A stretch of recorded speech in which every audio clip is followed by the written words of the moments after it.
Hello students, now in today's SGP lecture in Unit 3 Protective Relays we are going to study about the MHO type distance relay यानी कि MHO type distance relay के बारे में हम study करेंगे। तो सबसे पहले जो MHO रिले है जिसको हम बोल सकते हैं वो जो रिले है उसको हम एडमिटेंस रिले या तो एंगल इम्पीडेंस रिले भी बोल सकते हैं, यानी कि it is known as the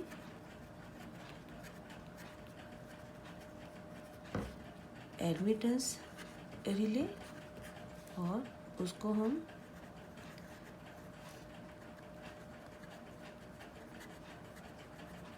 angle impedance relay भी बोल सकते हैं। ये जो रिले है वो हाई स्पीड रिले है, यानी कि उसका जो रिस्पॉन्स है वो बहुत स्पीड में रहता है।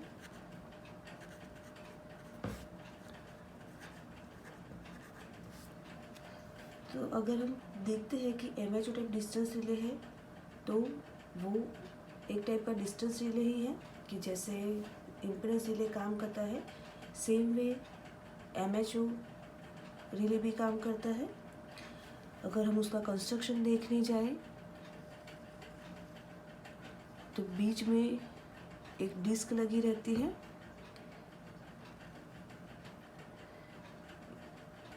ये जो डिस्क रहती है उसके टोटल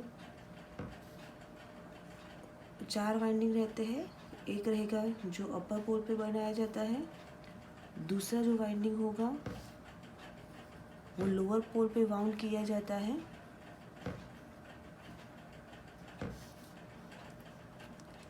राइट हैंड साइड पे भी वाइंडिंग कनेक्ट किया जाता है। जो राइट हैंड साइड पे जो वाइंडिंग है उसको हम वोल्टेज से एक्साइट करते हैं।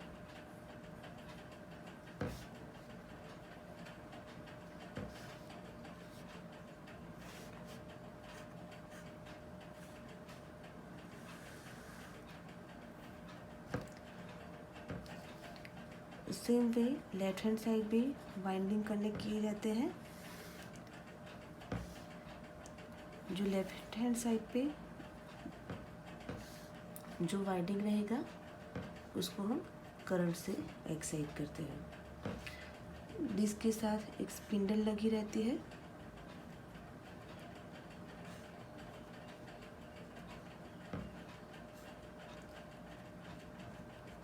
So this is the construction of the MHO relay।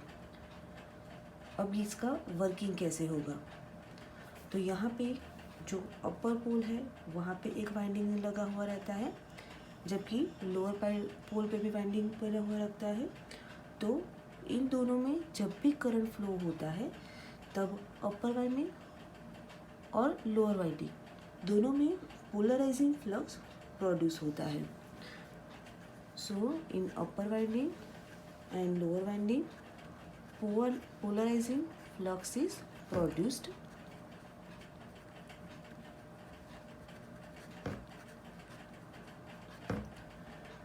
Okay, जबकि जो वाइंडिंग है जो लेफ्ट हैंड साइड पे है जिसको हमने करंट से एक्साइट किया गया है उसमें करंट है वो ऑपरेटिंग क्वांटिटी रहती है, और यहाँ पे ये करंट की वजह से जो मैग्नेटिक फ्लक्स प्रोड्यूस होगा वो पोलराइजिंग फ्लक्स के साथ इंटरेक्ट करेगा और उसकी वजह से ऑपरेटिंग फ्लक्स प्रोड्यूस होता है।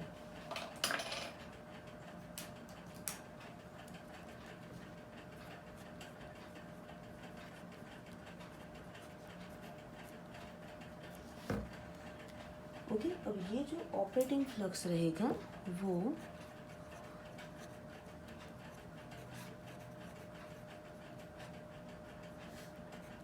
K1V I cos 90 माइनस 5 इतना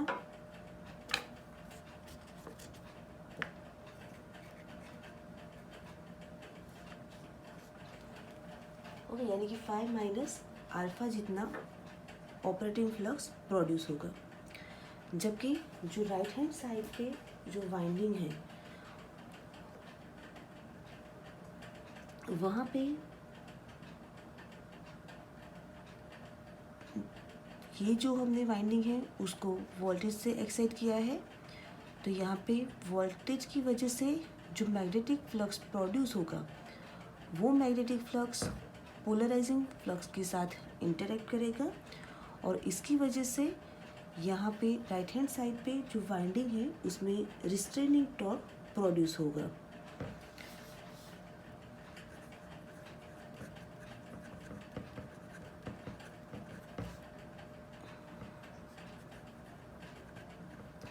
ओके, और यहाँ पे जो हमें रिस्ट्रेनिंग टॉर्क मिलेगा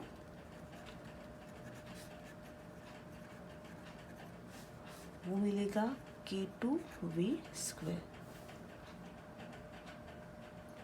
ये जो रिस्ट्रेनिंग टॉर्क है वो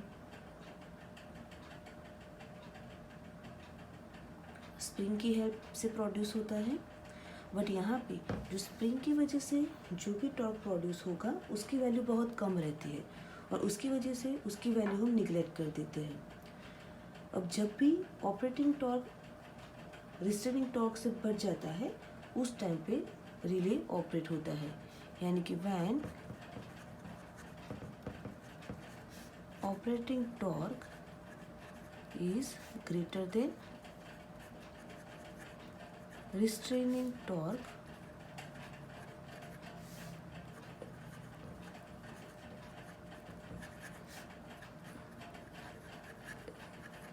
रिले विल ऑपरेट।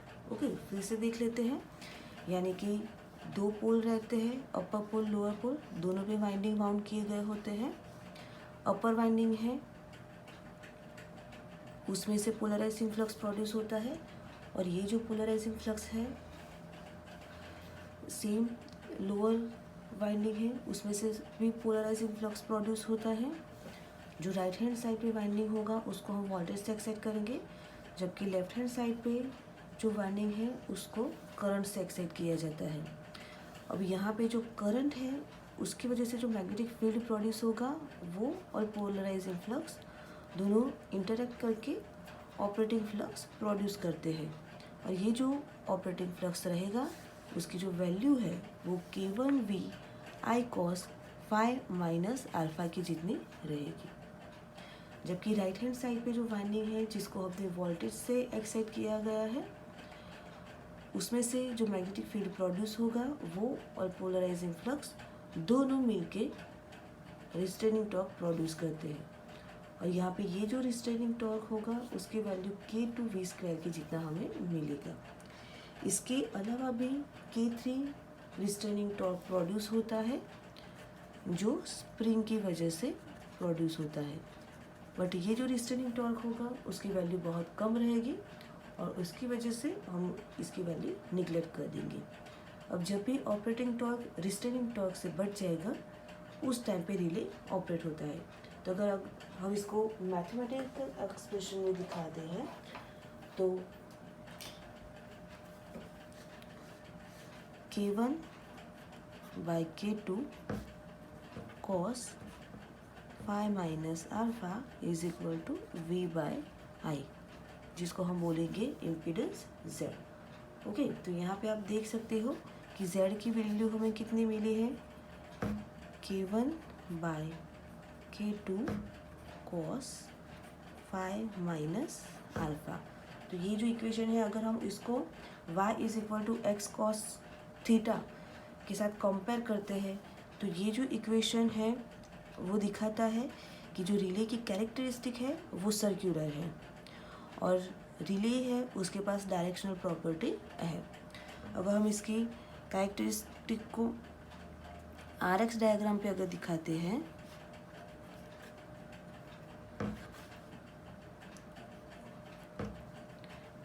यानी कि R होगा जो रेजिस्टेंस है उसकी वैल्यू एक्स एक्सिस पे ली जाती है, जबकि जो X है उसको Y एक्सिस पे लिया जाता है, यानी कि रिएक्टेंस को Y एक्सिस पे लिया जाता है।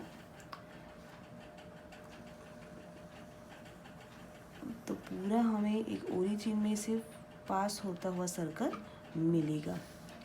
यहाँ पे अगर हम डिफरेंट वैल्यूज़ के लिए ग्राफ प्लॉट करते हैं तो हमें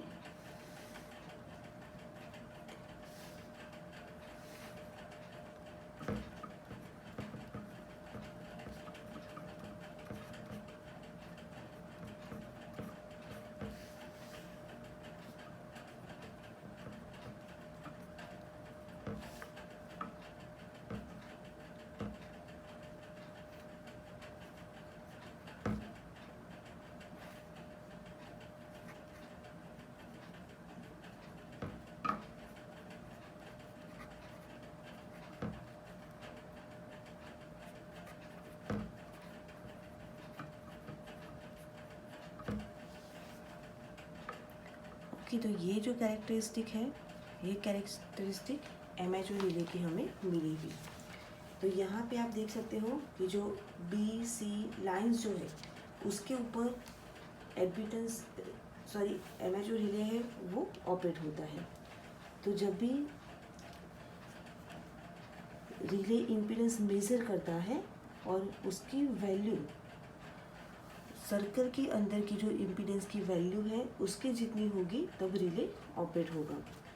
अब यहाँ पे जो सर्कल है वो RX डायग्राम है उसके ओरिजिन में से पास हो रहा है। तो इसकी वजह से हम देख सकते हैं कि ये जो रिले है उसकी जो कैरेक्टरिस्टिक है वो डायरेक्शनल टाइप की है।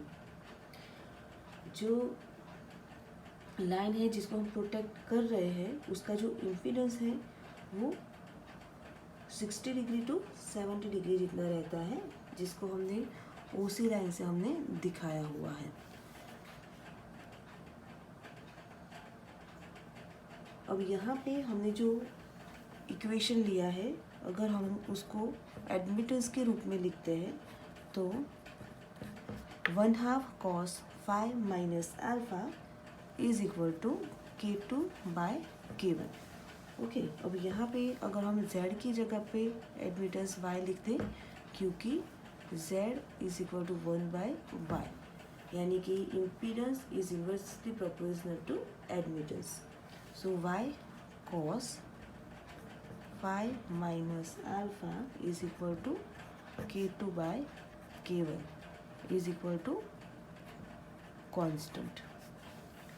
ओके, यानी कि कोई पर्टिकुलर जो रिले है उसके लिए अल्फ़ा की वैल्यू कांस्टेंट रहती है और इसकी वजह से जो फेज y रहता है उसके एंड का अगर हम लोकस फाइंड आउट करते हैं तो वो स्ट्रेट लाइन बनती है। तो इसकी वजह से जो एमेचोर रिले की जो कैरेक्टरिस्टिक है अगर उसको हम एडमिटेंस डायग्राम पे बताते हैं तो वो हमें स्ट्रेट लाइन मिलेगी। यानी कि अगर हम ये जो कैरेक्टरिस्टिक है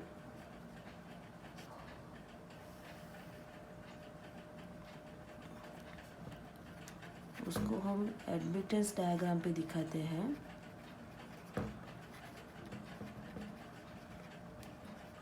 तो वो हमें जैसे अभी हमने सर्कल मिला था RX डायग्राम पे, यहाँ पे हमें ऐसे स्ट्रेट लाइन मिलेगी। तो जहाँ पे इस डायरेक्शन में पॉजिटिव टॉर्क मिलेगा जबकि इस डायरेक्शन में नेगेटिव टॉर्क मिलेगा और ये जो वैल्यू है वो हमें K2/K1 की जितनी मिलेगी। यहाँ पे ये जो एंगल है वो हमें मिलेगा अल्फ़ा।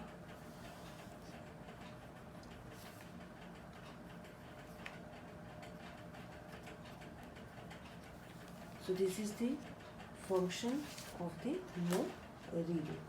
और जो Moore relay है वो mostly overloaded extra high voltage and ultra high voltage transmission line में यूज़ किया जाता है।